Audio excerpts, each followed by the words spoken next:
Chapter की शुरुआत की थी, जिसमें हमने देखा कि किस तरह से सलील में हमें परिवर्तन दिखाई देता है। वहाँ पर उसके माता पिता व अध्यापक सभी का साथ रहता है। और धीरे धीरे जो है सलील काफ़ी पढ़ाई करने लगा और उसके जीवन में भी परिवर्तन होने लगा। वह अपने होमवर्क को महत्वता देने लगा। उसे पता चलने लगा कि किस तरह से पढ़ाई करना है और वह अपनी बातों को भी प्रमुखता देने लगा कि किस तरह से उसे अपनी माता पिता से अपनी बातों को बताना है। तो आइए अब हम आगे देखते हैं। जैसे कि हमने यहाँ तक देखा था कि यहाँ पर सलील जो है वह अपने मित्र राकेश के यहाँ नाटक देखने जाना चाहता है और उसकी अनुमति वह अपने माता पिता से मांगता है। तो यहाँ पे मास्टर जी भी उसकी सहायता करते हैं, उसके माता पिता को समझाते हैं कि उसे जो है वह ज़रूर नाटक देखने के लिए भेजे।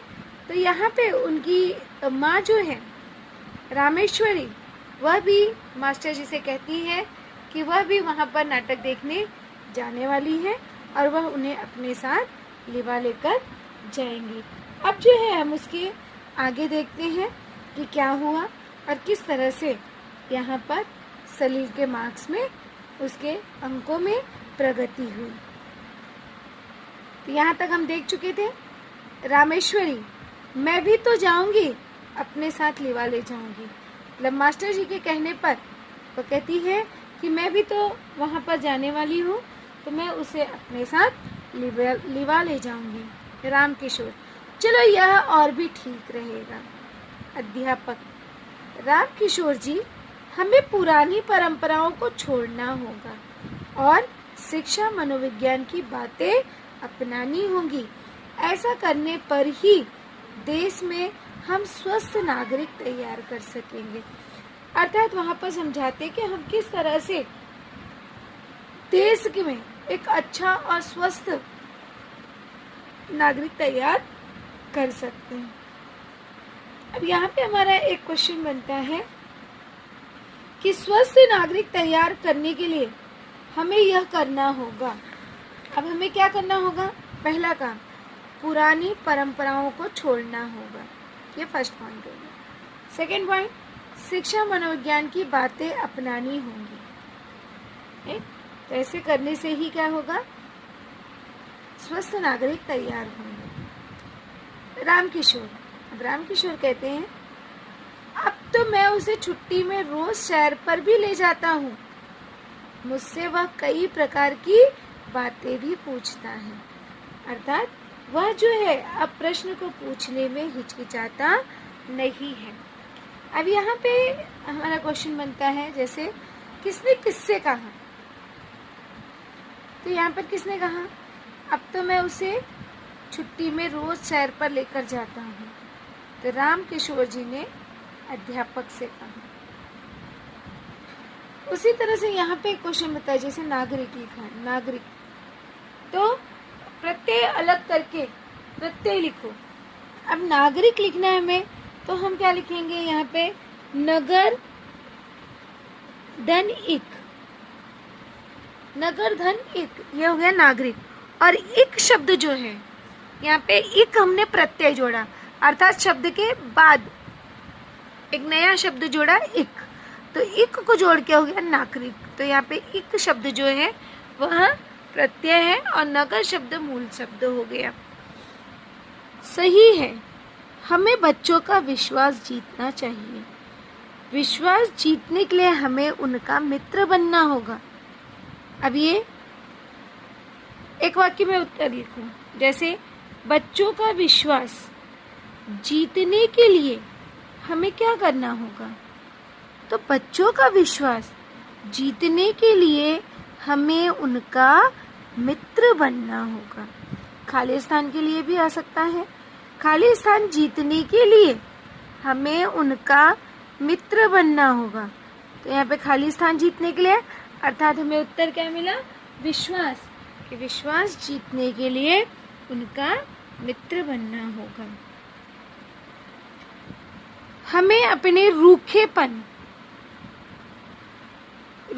अर्थात कठोरपन, अच्छा व्यवहार न होना से कहा जाता है रूखापन। तो रूखेपन से भय नहीं पैदा करना चाहिए। पैदा करना मतलब निर्माण करना। अब यहाँ पे मुहावरे आ सकता है। मुहावरों का अर्थ लिख के वाक्य प्रयोग करो। तो यहाँ पे हो गया पैदा करना मतलब निर्माण करना। तो यहाँ पे उसका अर्थ आप अपने मन से नया जो वाक्य है वो आप बना सकते हो। रामेश्वरी, यह बात सही है मास्टर साहब। अब रामेश्वरी कहती है यह बात सही है कि हमें अपना जो है कठोर व्यवहार से बच्चों में भय पैदा नहीं करना चाहिए। अब रामकिशोर जी कहते हैं अब तो सलील स्कूल का काम अपने आप करता है। अब तो सलील स्कूल का काम खालिस्तान करता है। तो क्या आएगा हमको? अपने आप करता है मतलब बिना कहे करता है। अध्यापक, आपको गृह कार्य के लिए उचित वातावरण बना देना चाहिए। यहाँ पे हमारा फिर से एक क्वेश्चन बनता है, जैसे बच्चे अपना काम स्वयं कब करते हैं? तो बच्चे कब करेंगे? जब हम बच्चों के लिए एक उचित वातावरण बना देंगे, तब बच्चे अपना काम स्वयं करेंगे। अर्थात बच्चों को एक सही वातावरण की ज़रूरत है, जिससे कि वह खुद के कार्य को समझें और खुद उस कार्य को बिना कहे करें। तो उस तरह से यहाँ पर भी अध्यापक जी कहते हैं।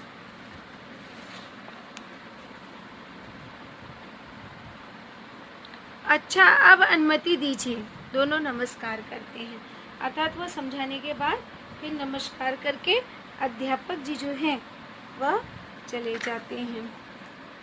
तो यहाँ पर जो है एक क्वेश्चन, जैसे स्वस्थ नागरिक बनाने के लिए हमें क्या करना चाहिए था। 2 पॉइंट हमको उधर मिले थे कि पुरानी परंपराओं को छोड़ना चाहिए। दूसरा पॉइंट मिला था मनोविज्ञान की बात माननी होगी। तीसरा पॉइंट हम लिख सकते हैं कि बच्चों का विश्वास जीतने के लिए उनका मित्र बनना होगा। और उसके बाद चौथा पॉइंट गृह कार्य के लिए उचित वातावरण देना होगा, तब जाके हम एक अच्छे नागरिक का निर्माण कर सकते हैं। फिर जो है स्थान, चौथा दृश्य अब हम देखेंगे कि स्थान वही बैठक का कमरा, शाम का समय है। मास्टर जी सलील से श्रुत लेखन करवा रहे हैं, अर्थात सुनकर लिखना।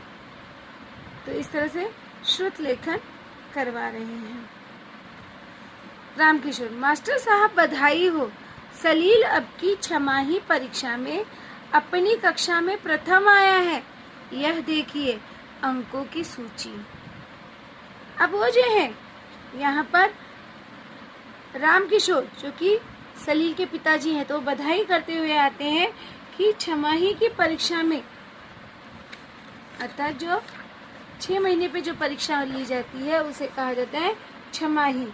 तो छमाही का यहाँ पर अगर आता है कि इसका विग्रह करके प्रत्यय लिखो तो क्या आ जाएगा? छमाह देन ई हो गया छमाही। और यहाँ पे ई शब्द जो है, ये ई शब्द जो है वह प्रत्यय लगा हुआ है। अब हम आगे देखेंगे।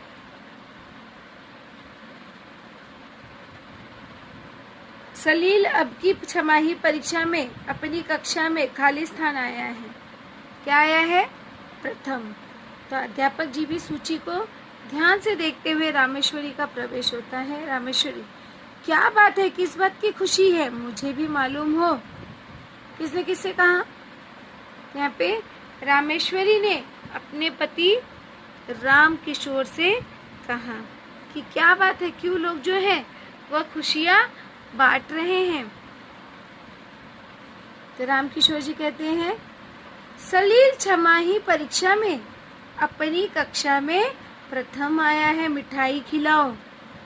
क्योंकि जहाँ बच्चा जो है वो पूरी तरह से कमज़ोर हो गया था, लोगों की कंप्लेंट्स आने लगी थी, तो यहाँ पर वह जो है फिर से बधाई का पात्र हो गया कि वह जो है प्रथम स्थान अपने कक्षा में लेकर आता है। अब फिर से यहाँ पर जो है रामेश्वरी कहती है, अवश्य खिलाऊंगी। एक दिन उन मास्टर साहब को भी घर बुलाइए ना, अर्थात जो स्कूल में हैं उनको भी घर पर बुलाइए। तो रामकिशोर क्या कहते हैं, कौन से मास्टर जी?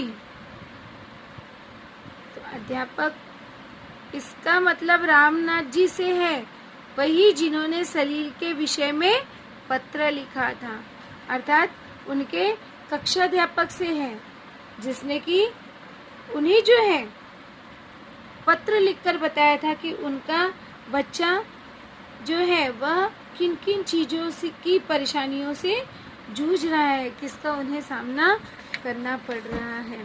तो वो कहती है कि उन्हें भी घर पर बुलाइए। तो यहाँ पे एक प्रश्न बनता है, जैसे सलील की छमाही परीक्षा का परिणाम, सलील की छमाही परीक्षा का परिणाम क्या था? सलील जो है वह परीक्षा में प्रथम आया था, यह उसका परिणाम था। दूसरा हमारा क्वेश्चन बनता है कि जैसे मिठाई खिलाने का प्रस्ताव किसने रखा? तो मिठाई खिलाने का प्रस्ताव, अभी जैसे यहाँ पे कहा मिठाई खिलाओ, तो ये प्रस्ताव कौन रख रहा है? रामकिशोर। मिठाई खिलाने का प्रस्ताव, रखने वाले का नाम, तो अभी क्या है रखने वाले का नाम? रामकिशोर। अगला क्वेश्चन हम पूछ सकते हैं कि सलील के कक्षाध्यापक को बुलाने का सुझाव देने वाले का नाम। अभी जैसे रामेश्वरी यहाँ पर कहती हैं कि एक दिन उन मास्टर साहब को भी घर बुलाइए, उन मास्टर साहब को घर बुलाइए, अर्थात यहाँ पर सलील के कक्षाध्यापक को घर बुलाइए। तो यहाँ पर सलील के कक्षाध्यापक को बुलाने वाले का नाम क्या है? रामेश्वरी। तो इस तरह से हम इन प्रश्नों के उत्तर लिख सकते हैं। अब हम आगे देखते हैं। रामकिशोर, ओह, सलील के कक्षाध्यापक, ठीक है, इसी रविवार को एक छोटी सी पार्टी रखेंगे। अभी यहाँ पे एक दो शब्द में ही उत्तर लिखना है, जैसे छोटी सी पार्टी आयोजित करने वाले का नाम। किसने ये सुझाव दिया कि हम छोटी सी पार्टी रखेंगे? तो छोटी सी पार्टी रखने वाले का नाम क्या है? रामकिशोर। अर्थात रामकिशोर जी ने यहाँ पर छोटी सी पार्टी रखने का प्रस्ताव रखा। रामनाथ जी से निवेदन करूँगा, और हाँ मास्टर जी आप आना न भूलना। अर्थात वह मास्टर जी को भी बुलाते हैं और कहते हैं कि कक्षाध्यापक से मैं आने का निवेदन करूँगा। अभी यहाँ पर किसने किससे कहा? रामनाथ जी से निवेदन करूँगा। यह वाक्य किसने किससे कहा? तो यह वाक्य जो है, यह वाक्य रामेश्वरी, रामकिशोर ने रामेश्वरी से, अपनी पत्नी रामेश्वरी से कहा। अब रामेश्वरी जो है वो फिर कहती है, हम आपका उपकार नहीं भूल सकते। आपने मन के रोगी सलील को स्वस्थ किया है। अर्थात अभी यहाँ पे क्वेश्चन बनता है कि अध्यापक ने किस प्रकार के रोगी को स्वस्थ किया है? तो अध्यापक ने मन के रोगी को स्वस्थ किया है, क्योंकि उन्होंने वहाँ पर मन की भावनाओं को समझा कि एक बच्चे की भावना क्या है, अर्थात हमें बच्चों की भावनाओं को समझना चाहिए और उसके अनुसार उसका हमें निवारण भी करना चाहिए। अध्यापक जी कहते हैं, इसमें उपकार की क्या बात है? यह तो हम अध्यापकों का कर्तव्य है। अब यहाँ पे क्वेश्चन बनता है, अध्यापकों का क्या कर्तव्य है? तो अध्यापकों का कर्तव्य है कि बच्चों की भावनाओं को समझे तथा उसका निवारण करें। यह जो है हर एक शिक्षक का एक कर्तव्य होता है।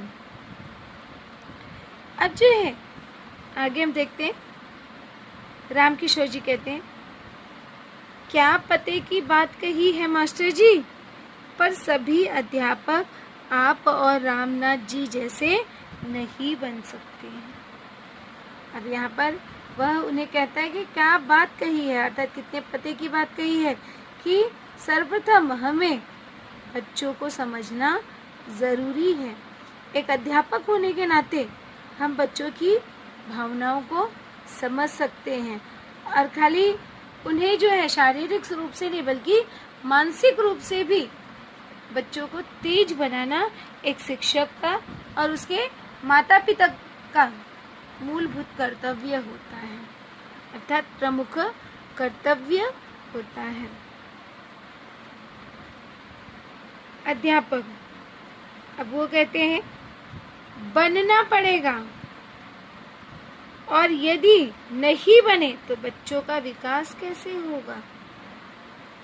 कि हर एक शिक्षक को बच्चों की भावनाओं को, उनकी आवश्यकताओं को समझना होगा। जब तक शिक्षक अपने अंदर यह भावना नहीं लाते और अपने आप में परिवर्तन नहीं करते हैं, तब तक बच्चों का विकास नहीं हो सकता है। तो किसने किससे कहा बनना पड़ेगा, यदि नहीं बने तो बच्चों का विकास कैसे होगा? किसने किससे कहा? तो यह वाक्य अध्यापक जी ने रामकिशोर से कहा। रामेश्वरी, अब मैं समझ पाई हूँ कि एक माँ को पुत्र को अच्छा आदमी बनाने के लिए क्या करना चाहिए। अर्थात बेटे को अगर सही राह दिखाना है, बच्चों को सही राह दिखाना है, तो एक माँ का कर्तव्य क्या होता है? क्योंकि बच्चों को बनाने और बिगाड़ने में माता पिता का जो है वो बहुत ही बड़ा हाथ होता है। तो उन्हें किस तरह से बनाना है, उनके लिए क्या कर्तव्य जो है उसका पालन करना चाहिए, वह बात रामेश्वरी अच्छी तरह से समझ गई। रामकिशोर जी कहते हैं, धीरे धीरे सब ठीक होगा। अब चंद्रशेखर जी और रामनाथ जी जैसे अध्यापक शिक्षा के क्षेत्र में आएंगे तो अज्ञान और अशिक्षा का अंधकार नष्ट हो जाएगा। जब अब यहाँ पे एक क्वेश्चन हमारा बन सकता है, जब चंद्रशेखर जी और रामनाथ जी जैसे अध्यापक शिक्षा के क्षेत्र में आएंगे तो क्या होगा? तो जब चंद्रशेखर जी और रामनाथ जी जैसे अध्यापक शिक्षा के क्षेत्र में आएंगे तो अज्ञान और अशिक्षा का अंधकार जो है वह पूरी तरह से नष्ट हो जाएगा। एक क्वेश्चन और बन सकता है हमारा कि अशिक्षा और अज्ञान का अंधकार कब नष्ट हो जाएगा? तो अशिक्षा और अंधकार का नष्ट का जो अंधकार है वह जब चंद्रशेखर जी और रामनाथ जी जैसे अध्यापक शिक्षा के क्षेत्र में आएंगे तब अज्ञानता और अशिक्षा का अंधकार नष्ट हो जाएगा। अब यहाँ पे एक क्वेश्चन बनता है जैसे कि अज्ञान, इसमें उपसर्ग अलग करके लिखे तो अधन ज्ञान, तो अ शब्द जो है वह यहाँ पर उपसर्ग हो गया, अर्थात शब्द के पहले जो शब्द शुरुआत में ही जो लग गया उसे हम कहते हैं उपसर्ग। अशिक्षा, यहाँ पे हो गया अधन शिक्षा। तो हमने क्या जोड़ दिया शिक्षा में, शिक्षा हमारा मूल शब्द हो गया, और शिक्षा में हमने जोड़ा अ, तो ये हो गया हमारा अशिक्षा। अध्यापक। अच्छा, अब चलो नमस्कार। और इस तरह से यहाँ पर जो है सलील जैसे मन के रोगी को अध्यापक ने उसे मार्गदर्शन दिया और उसमें परिवर्तन हुआ। अब यहाँ पे हम जो है एक पर्सनल रिस्पॉन्स का क्वेश्चन पूछ सकते हैं, स्वमत अभिव्यक्ति का। जैसे जीवन का भोग त्याग के साथ करो, इस कथन पर आपकी क्या राय है? आप क्या सोचते हैं कि जीवन का भोग त्याग के साथ करो? तो ध्यान में रखिए कि दुनिया में तरह तरह के सुख हैं। इन सुखों का हर व्यक्ति के आकर्षण होता है, क्योंकि कोई भी व्यक्ति कभी भी दुख का जो है वह कामना नहीं करता, बल्कि सुख की अभिलाषा रखता है। तो सुख जो है वह सभी को अपनी ओर आकर्षित करता है। अवसर मिलने पर लोग इन सुखों में इतने लिप्त हो जाते हैं कि वे केवल भोगी बनकर रह जाते हैं। अर्थात हम जो है सुखी रहने की कामना सदैव करते हैं, हमेशा। जिंदगी का अगर देखा जाए तो वास्तविक आनंद तो इसी प्रकार के भोग से प्राप्त होता है, जब हम सुख और दुख दोनों का निर्वहन करते हैं। हमारी पारंपरिक जीवन पद्धति में त्याग के साथ भोग करने का उपदेश दिया गया है। जैसे कि उदाहरण के लिए भोजन का जो स्वाद उपवास के बाद मिलता है, वह प्रतिदिन भोजन करते रहने से नहीं मिलता। क्योंकि हम एक दिन भोजन का त्याग करते हैं और दूसरे दिन जो है अगर वही भोजन मिलता है तो हम बड़ा ही उसका सम्मान करते हैं, क्योंकि वो खाना तब हमें बहुत ही स्वादिष्ट लगने लगता है। किंतु अगर उस भोजन का रोज हम सेवन कर रहे हैं तो ऐसा लगता है कि जैसे जीवन में कुछ है ही नहीं, और उस भोजन का सही स्वाद इंसान नहीं ले पाता। इसलिए कहा गया है कि जीवन का भोग, अर्थात अगर जीवन रूपी आनंद लेना है, अगर हमें जीवन में अपने आनंद लेना है, तो उसके लिए ज़रूरी है कि त्याग होना चाहिए। तो जब भी जीवन का भोग, इसलिए यह कथन बिल्कुल सत्य है कि जीवन का भोग त्याग के साथ करो, अर्थात उसमें हमारे अंदर त्याग और समर्पण की भावना होनी चाहिए। तो इस तरह से हमने देखा कि किस तरह से मन का रोगी, तो आप सभी को मन का रोगी नहीं बनना है, ना ही तन का रोगी बनना है, बल्कि अपने आप को तन से, मन से तंदुरुस्त बनाना है। तब जाकर आप धन से भी तंदुरुस्त हो सकते हैं।